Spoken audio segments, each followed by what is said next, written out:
Hello everybody, this is Reservation Outdoors, and in today's video we're going back to the basics. We're going to show you how to set up a slip bobber today. First things first, you'll need your slip bobber. This is a larger bobber I would use for walleye, and here's your smaller style bobber that you use for panfish, like crappie or bluegill or trout. I guess anything lightweight, anything more heavyweight. And you'll need your slip bobber knot. This is the tie style. There's a couple other different styles out there. I've never really used them. I grew up using these, and this is just what I kept using. And when you buy a pack of these slip bobber knots, it'll come with these beads. You put this between your knot and your bobber, and that prevents your knot from getting stuck in the top of your bobber. Because if your knot gets stuck in the top of your bobber and you're reeling it up, your bobber's going to hit the end of your fishing rod, and that's where it's going to stop. Well,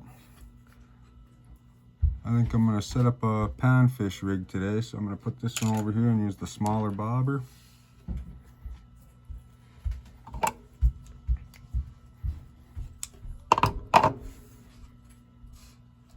The slip bobbers are a simple but very effective way to fish all species of fish. Lots of different scenarios where they come in handy, like say you're fishing on a river, lots of rocks. You can set up a slip bobber so it'll suspend your jig up above the rocks, so you'll quit getting caught up on the rocks all the time. You'll have to cast it a bunch of times upstream, watch it flow downstream, but it keeps you from losing your jigs.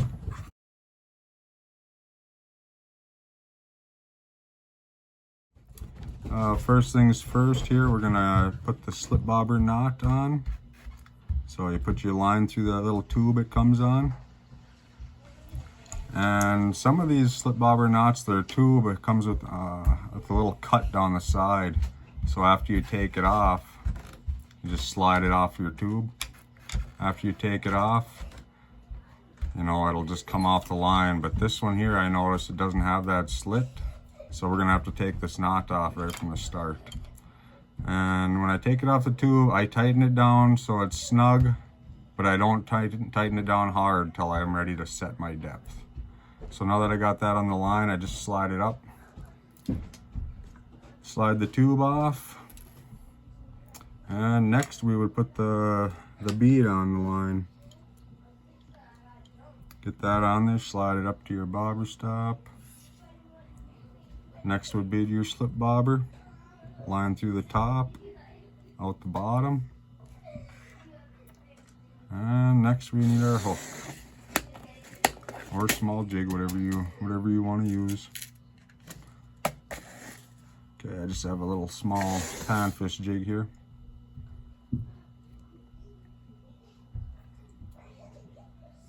Just gonna do a fisherman's knot. Go around 6 times. 1, 2, 3, 4, 5, 6. And back through that loop we just made. Pull it tight.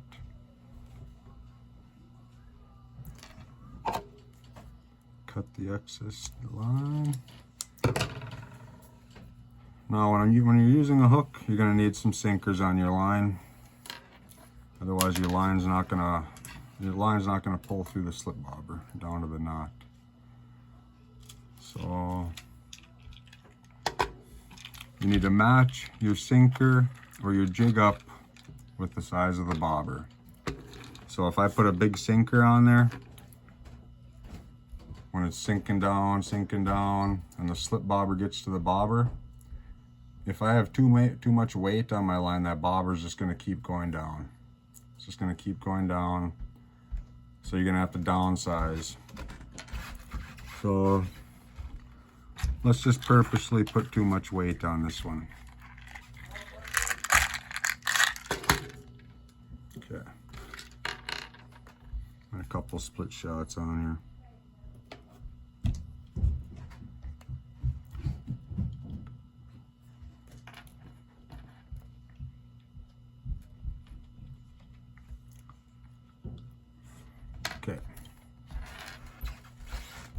Okay, now once you find your depth, once you find the depth you want to be in, you can tighten this knot down all the way. Give it a good hard pull, and that'll secure it on the line. You'll be able to move it a little bit, but it'll keep your bobber, it'll keep your depth, and you might need to tighten it every once in a while. Now that we got that on there, I cut the tail ends, but I leave just enough on there so I can still grip the line to tighten it up, or if I need to adjust it. Okay, and there you have your slip bobber. It'll just be floating in the water like that. Now let's I usually test my slip bobbers out before I go out on the water, so I have them ready. And a good way to do that is to use a big cup, 5-gallon bucket, or I've even used a bathtub before. So let's see if it floats. Okay, we're gonna test our bobber to see if we have too much weight on it. See, obviously the bobber went down right as soon as we put it in, so we have way too much weight on there. So we'll start off by taking one of these split shots off, and we'll try it again with one split shot sinker on there.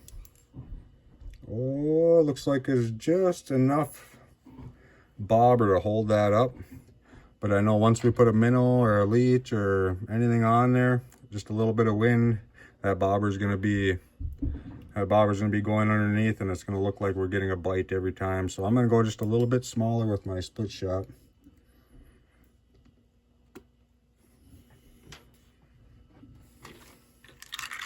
So instead of this size, I'll go a little smaller, maybe even a couple sizes smaller.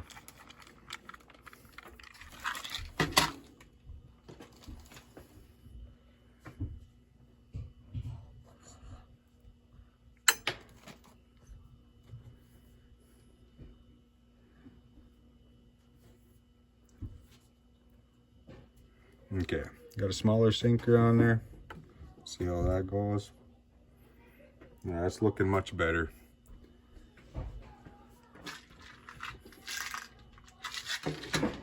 Let's try one more small split shot. See what happens. I find it a lot easier doing this at home than on a boat or out there trying to do it in the wind. So now we got 2 split shots. These are the smaller sized, and it's just barely staying above. I would take one more back off of that. One split shot would be perfect for that. Well, thanks for watching, everybody. If you liked the video, please hit that thumbs up button. If you haven't already, please subscribe to our channel. And be safe out there.